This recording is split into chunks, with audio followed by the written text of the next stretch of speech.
questions?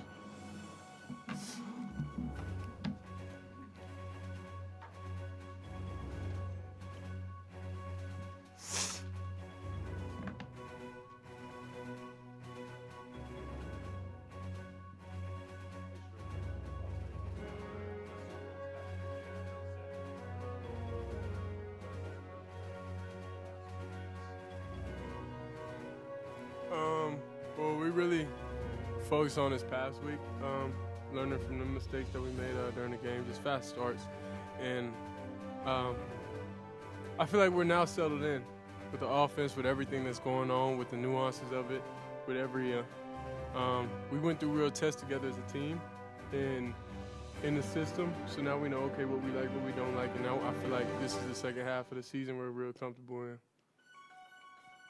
Hey, Sheduer, Tyler King with the Denver Gazette. After the game, we were talking about the final touchdown drive and the kind of the checks you were making on that drive. You were mentioning that I think you said like all 11 guys wouldn't have been in the right spot or weren't synced up. Has that been an emphasis this week as you guys are, making changes and making corrections about trying to make sure everybody is all set for a drive like that in like a 2-minute drill type situation?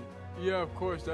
That's the best thing possible we can do as an offense. I just didn't want to waste plays on that.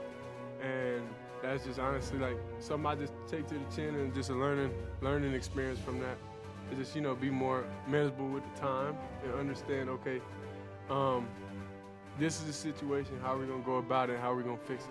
So that's the main thing, and anything that we're very unclear with in practice or anything, we're going to make sure we get those extra reps in to be able to be very fluent with it in the game.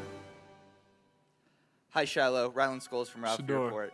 Oh, my gosh, Sheduer. I'm sorry. It's cool, though. We brothers. So it's early all in the good. morning. Well, I'm not sure if you've seen, but you and Shiloh, who's your brother, have been clips of your guys' reality show from OWN have been going viral on social media. Have you guys seen that? Yeah, I've And seen what a is your couple of reaction them. to that? Yeah, I've seen a couple of them. Like, I only really notice it because some people, like, talk to me about it or just ask me or just reference it back in the day. And, like, I just ain't know what they was talking about at first because, I'm not on social media during the week, honestly. I stay locked in on football and just managing my time the right way. So I don't really know how much is out there, but I just see a couple clips on there and it was funny. Hey, Sheduer, Jimmy Searfoss, 247 Sports. How would you like to see Miller worked into this offense a little more? Coach is talking about working a little more after the game. Him just being consistent each and every day, day in and out. That's the main thing, and that's just how I feel like here you're going to be able to get playing time. It's just the most consistent players going to play. Hey, Sheduer, Pat Graham, Associated Press, kind of off the field. DJ Khalid did the watch thing. I guess, what was the origins of the watch? And also, do you ever get starstruck on the sideline when you see all the celebrities? Is anybody you're like, wow, I can't believe he's here or she's here or something like that? Nah, I don't, because I know everybody's regular humans. So it's not, I don't really be fazed by names or anything like that. It's just they come here to watch the game, like entertainment purposes. So we got to stay out there and handle business because all that stuff could go away quick. So, really my mindset with everything is take everything with a grain of salt to it. Like, it's cool, but things don't work out the right way, then they'll remember you for a bad thing. So you don't never really want to have those guys be the focus of that. I feel like that's more for them, being able to witness history, them being able to see what's never been done before in person, live in person, and them going to be able to tell their kids one day, hey, I remember when this happened. Oh, when DJ Khaled did the watch, that just, I don't know, it just happened. I didn't know it was really going to blow up or anything like that because it's just, it was just in the moment. Nothing was premeditated, I'll say, to where I know, okay, I'm going to go do this. Nah, it just happened. And just taking it around with it. Hi, Sheduer, Adam Munster Tiger, 24/7 Sports. After the game on Saturday, you mentioned that your ankle was bothering you a little bit. Is that kind of like a reoccurring deal that you've been having to deal with? Oh, no, not reoccurring. Everything fine now. It was just, after the game, it was just soreness a little bit. So sat in the ice bath for almost an hour after the game, and I'm fine now, so I feel great. Has Tom Brady or any other quarterbacks ever given you advice just in the recovery aspect of things? No, not really. It's just even with Coach Pat, him just telling you because, he'd been around a lot of quarterbacks, and he had a lot of quarterbacks in the league. I was like, the best quarterbacks just stay healthy. So that's the main thing, just investing your time in things that matter, which is your health, and just doing the daily things to make sure you be proactive and not reactive. Ariel Orsuto, 9 News. What's your mentality about road games? Do you feel like you're more focused? I'm busy, man. Nah, come on, man. Nah, man. First, I get interrupted, then he gets interrupted, but you're the main guy, so come on in. What's your mentality with road games? Are you more focused on the road? Do you feel like this is kind of one? Do you also feel like this could be like a get right game for you guys? Well, no, I feel like every game we approach it with the mindset of, well, I don't really understand what a get right game is, but we approach each game with the same mindset of just go out there, dominate, and just take everything play by play. So on the road, it's not really no difference than being at home. The game is the game. At the end of the day, every field's 100 yards that we play in, and we just got to go out there and execute. Sheduer, Matt Smith, 104.3 The Fan.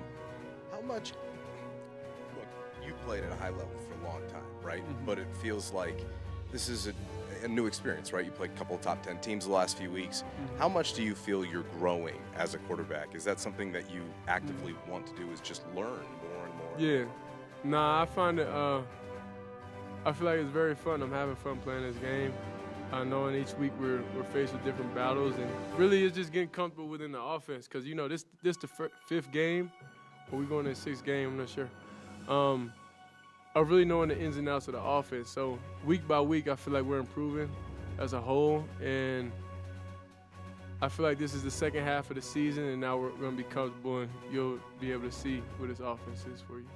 Have there been a few moments where you're like, oh, okay, can't do that here, or oh, okay, I need to be a little bit better this way or that way? Anything that stuck out the first 5 weeks or so? Yeah, of course, when you go back and watch film, it's okay. It's a couple reads you missed, or a couple throws you missed, or you got to quicken up and, just understand the pieces you got around you and use them to the best ability. So that's the main thing that you go back and do. But I don't think no quarterback in the world just has just a perfect game saying, I can't improve anywhere. Hey, Sheduer, Carlos Bryant, DSM. There was a moment in the game in the fourth quarter where you walked down to the end of the sideline and you were talking with T.O. for about a minute before you went down and scored. Can you talk about what conversations you have with him during the game? And I can't, honestly, I can't even recall that specific moment. Yeah, I can't recall that specific moment, because it's a lot of mental battles you're going through with yourself during a game, and each game, and you're analyzing different things that happen or that may happen, or just playing the game within your head. So I can't really recall that. Brian Howell from the Bola Daily Camera.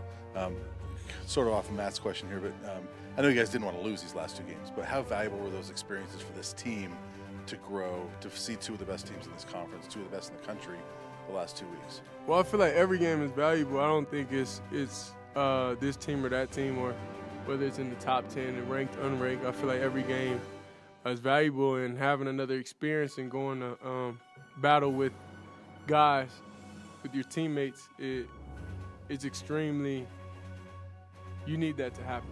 Yeah, so it was cool. I enjoyed it. I enjoyed all the weeks this far, and we're just ready to, lock in and be very explosive in the team we're supposed to be.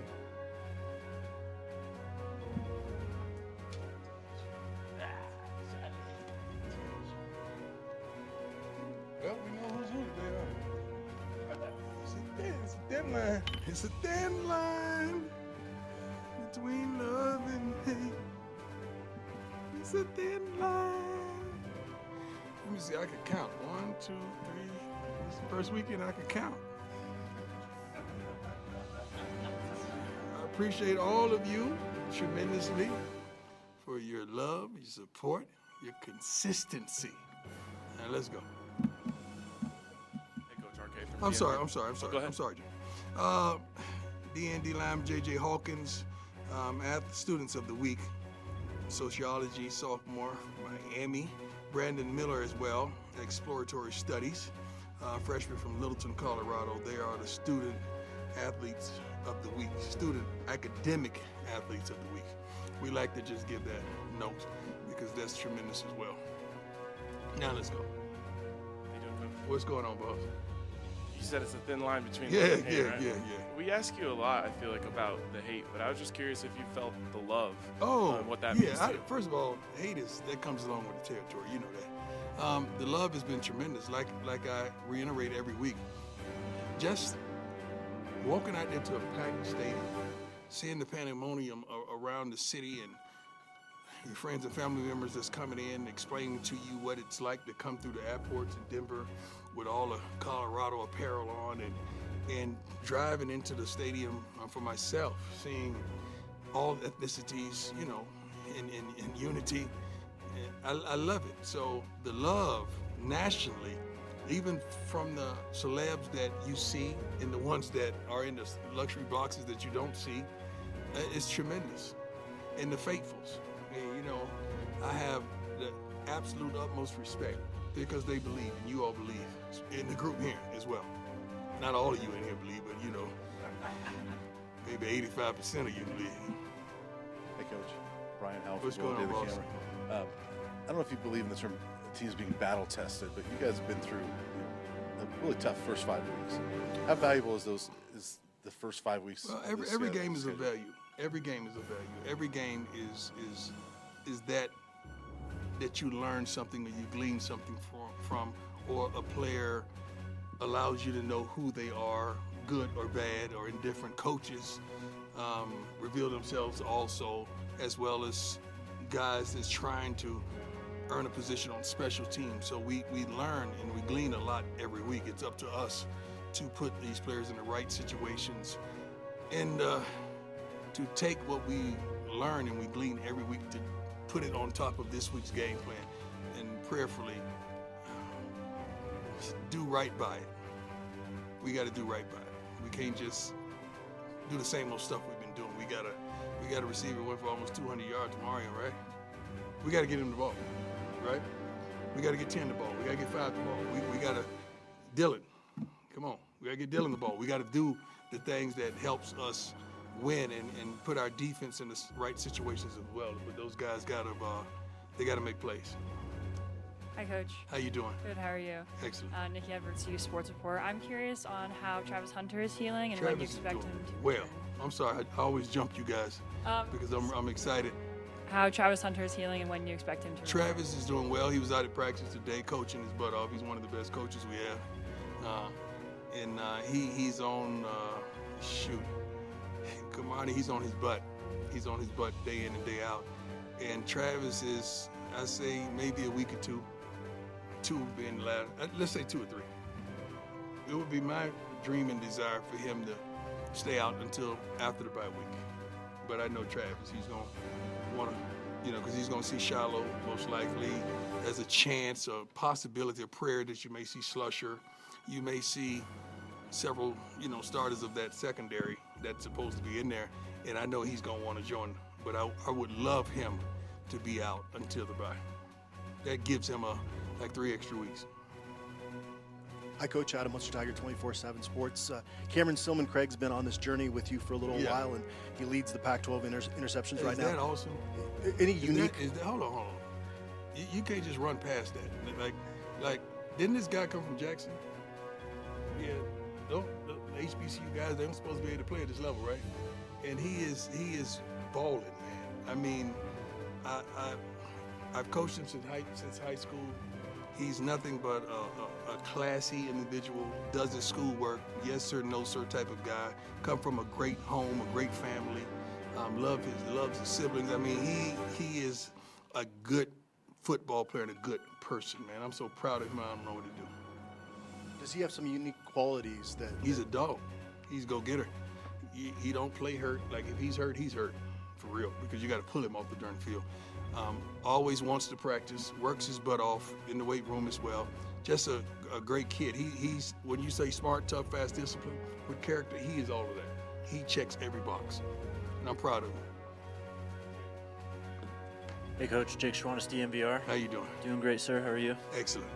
Just curious if you have any history with Coach Dillingham and just your thoughts on ASU. Yeah, got great history.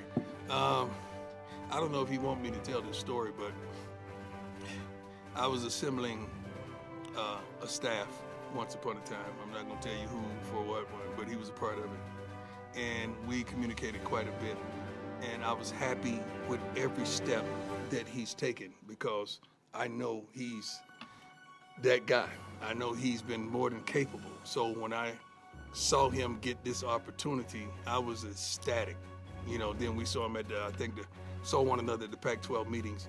And that was like, yeah, that embrace was awesome to me because I know his climb and I know what kind of man he is. And he is great for that program. He's great for college football. He is a tremendous mind, offensively, tremendous mind. But he's going to be a great head coach, man. So I have the utmost respect and love and admiration for him because we were going to work together at one point.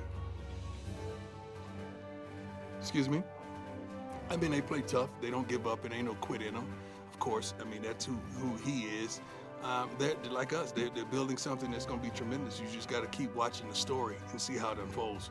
But you can't take a team like that lightly whatsoever, negate the records, negate all that nonsense, and understand this team is building something, and they're going to be phenomenal. I believe in Coach Dillingham tremendously. Coach Matt Smith, 104.3 The Fan. Yes, sir. You know, we don't get a ton of time to talk to you, but I wanted to ask you something off of that, kind of broad strokes. What is your opinion on the NCAA and the way that universities handle punishment, right? For instance, with ASU. What type of punishment? Well, for ASU, how they have the self-imposed postseason ban this year. What happened? Well, there were... I'm sorry, guys. I'm so locked into this. It's all good. It's all good. It's just more of a broad strokes thing that there are situations where, for fear of further repercussion from the NCAA, schools will self-impose bans based upon history rather than what's happening with the current student athletes. My mom used to hand out whoopings, you know, back in the day, right? So if I did something stupid, you know, I was like, Mom, you know what? I don't even want to go to the game tonight. I'm not even going because I know that would lessen the whooping, all right? So if that's what they're doing, I understand because I've done that before. Like, Mom, I ain't going to the fair. I'm good, all right? You got to spend no more money on me. I'm straight. No, you come on in and go get that belt. Right. Thank you. I appreciate that. The one question I wanted to ask is we got a chance to talk to Sheduer about it after the game, but we didn't talk to you about it. Okay. Just your thoughts on the last 6 minutes, and you only had one timeout. You get the ball back with 5:58. Oh, just your one thoughts at a on time, your approach. One at a time. I'm old, 56. I just look good. We had one timeout because we had exhausted on foolishness of personnel, special teams personnel, defense. I'd rather take a timeout than risk 6 points, not having 10 people on the field. So not having enough time, I understand that. Because in those moments, the now is more important than the future. Because if you don't take care of the now, you're not going to make it to the future. So that's how I went about that. But it's foolish. It's foolish stuff. There's things that we went over this morning in our team meeting. We can't dismantle ourselves with that foolishness of personnel. We got to know that. We go over that stuff every Friday. If somebody goes down, the next guy up. But we can't have the coaches going to find somebody.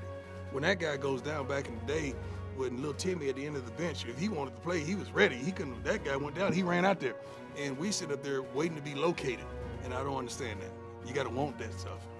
So that was the timeouts. But yes, sir. Sheduer was talking about how he checked into a lot of those runs. And yeah. Situationally, you need 2 scores there. True.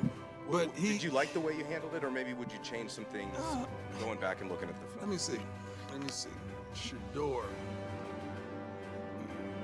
His quarterback rating is 441, leads the nation. Fourth quarter, he's completing 79%.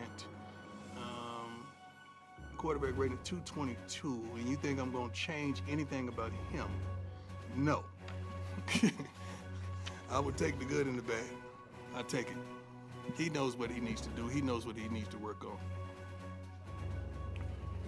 Coach, I'm just curious, you know, because you're focused, like you said, you listen to some noise, I think, but you don't listen to all the noise that comes in. What do you say when people like local people here, Buffs people say, Dion for life, man. How can we get this guy to a lifetime contract? How do we keep him and keep what we got? If I listen to that, I'm going to have to listen to this. You can't choose that and not accompany it with this. So either I'm going to be in it or I'm going to be out of it. That's a wonderful gesture. I love it. But I'm smart enough to know and old and wise enough to know that that can flip on you instantaneous. The fan only blows when you're hot. My mama said that, not me. So if y'all want to be mad, get mad at my mama, okay? Hey, Coach. Yes, sir. Jason Jones from Buffs Beat. In the offseason, during the recruiting cycle, Yes, sir. Amari Miller was a noteworthy name, but you mentioned on Saturday that you had not seen a ton from him in practice. Was Saturday confirmation of what you saw in recruiting? Well, we see a lot of things in recruiting, but you got to understand this is a tremendous transition from a high school guy being the guy, and everywhere he walks in the hallway, people are clapping. Ain't nobody clapping here unless you do something. That's just the nature of the game and the nature of the land. And the thing that those young guys have going against them is you got a pro quarterback that's not going to tolerate foolishness and not going to tolerate drops and not running the route at the right distance and not getting all the checks. That cripples young kids. I mean, you rarely see youngsters that are prominent with a, I would say veteran, but a poised quarterback, even in the NFL. That's tough. But for him to step up, even though he didn't practice worth a darn last week, to step up. I challenged him yesterday, and I got a dear friend that called me and summoned me to get him on the phone to FaceTime. Wanted to talk to him and wanted to let him know that he has a tremendous gift. And I don't know what the conversation was, but I know I just handed him the phone. I said, somebody wants to talk to you. He looked at the phone like, oh my God. Yeah, it was Snoop.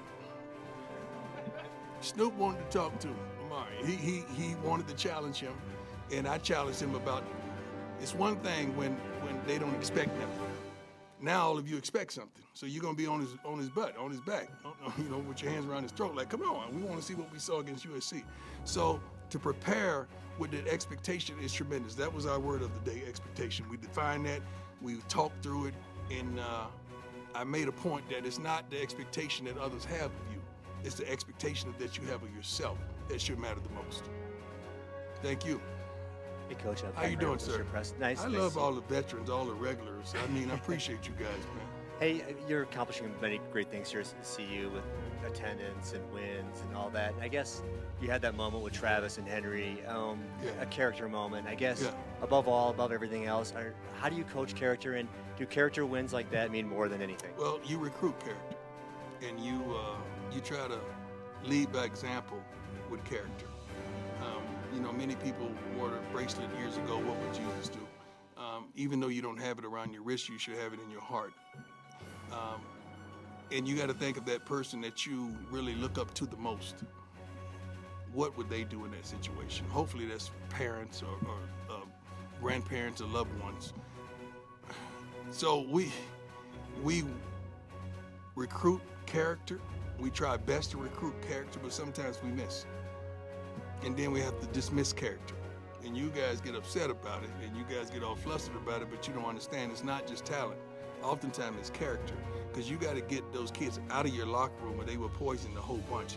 Like, I pay attention to everything.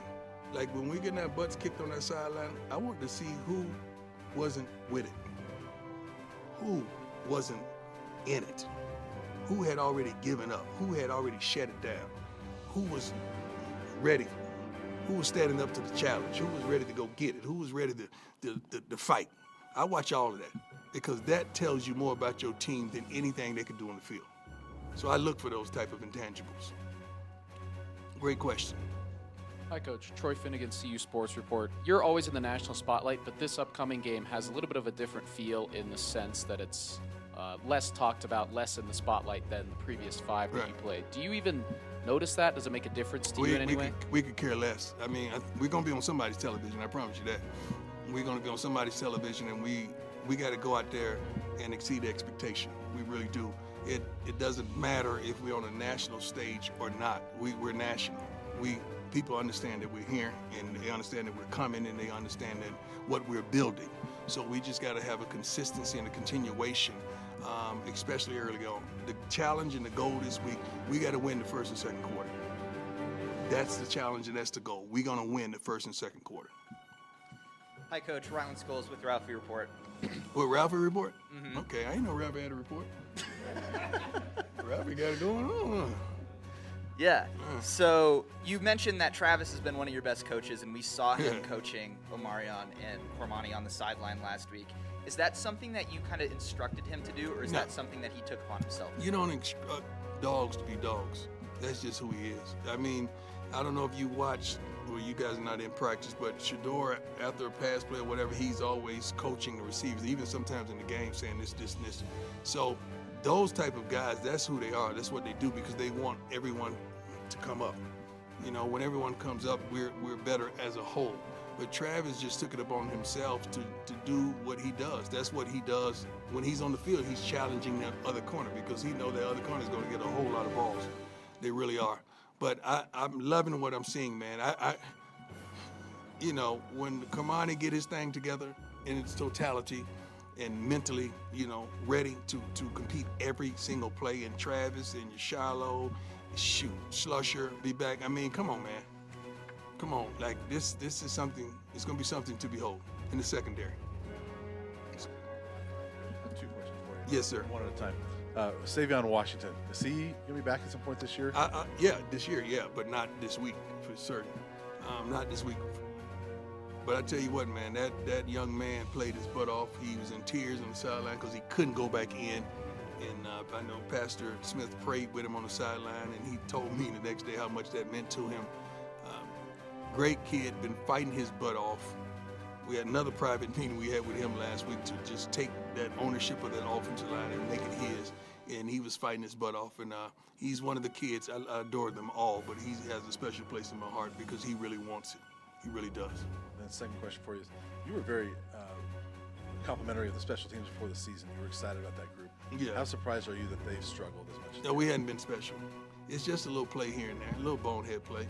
I mean, Monty was supposed to kick that field goal. You all know that. You know how much I love my Monty. He hadn't missed. I mean, he had an extra point block, but he hadn't missed, as well as the punt. We just got to just punt the darn ball. We don't need a rugby style this thing. Punt the darn ball. Their top returner wasn't even in the game. So those are just little things that we could fix. But we could fix those instantly. We just got to fix them. Ariel Orsuto, 9 News. Are you going to stop introducing yourself every day? I know you. You know, I know you. I know you. I know you. Thank you. For well, you know, for the stream, for everyone else, just so that they know the voice, so they know who's asking the questions. First of all, how is Shiloh doing? Shiloh's doing great. He's back on the practice field. Okay, good. And he's back on getting on my nerves, so he's picking up right where he left off. So he's back on the bottom. Yeah. Okay, good. Not necessarily. Have we updated the rankings? Yeah. I can't say that. I Okay. can't say my son. My other sons would. Yeah. That wouldn't go well in my house if I said that. Shell and I was talking about the rankings the other day when I talked to her, by the way. She was very happy that she had moved up in the rankings just a little bit. She didn't pass the fitness test, so she's not up there in the rankings. So she's back on the bottom? Yeah. All right. Yeah. Well, I'll have to have a word with her. Back to my actual question. You talked about expectations. Yes. Last week was about expectations. What is this? What are the expectations for this next game, and where do you expect this team to go on the road? Well, last week wasn't about expectations. Last week was about winning. This week is more about expectations than many of the other weeks, because there's the expectation that we have of ourselves to go in and win this game. You want to win every game, but I mean, you really expect to win some games a lot more than others. This game, we expect to run the football. We've shown that we could last week. We expect to throw the ball successfully. We've shown that we can in its totality during the whole season. We've shown that when we take something away, let's dedicate to taking something away, we could stop the run. Yeah, they got a couple bounce out, and the guy made an incredible run. That was an incredible run. Other than that, you take away those yardage, we did a pretty good job of stopping the run. Expectations is to shut the big plays down, scramble plays where they break, contain, and the kid did a great job. That's why he won the Heisman Trophy last week. But if we stay in our zones and stay with our man, that doesn't happen. So the expectation is to do your job for the 4 to 5 seconds that play involves you. So our expectations of ourselves are a lot more lofty than expectations that you may have of us. But we have tremendous expectations for this season. And we're just getting started with it. We really are. Thank you. God bless everybody. Have a wonderful day.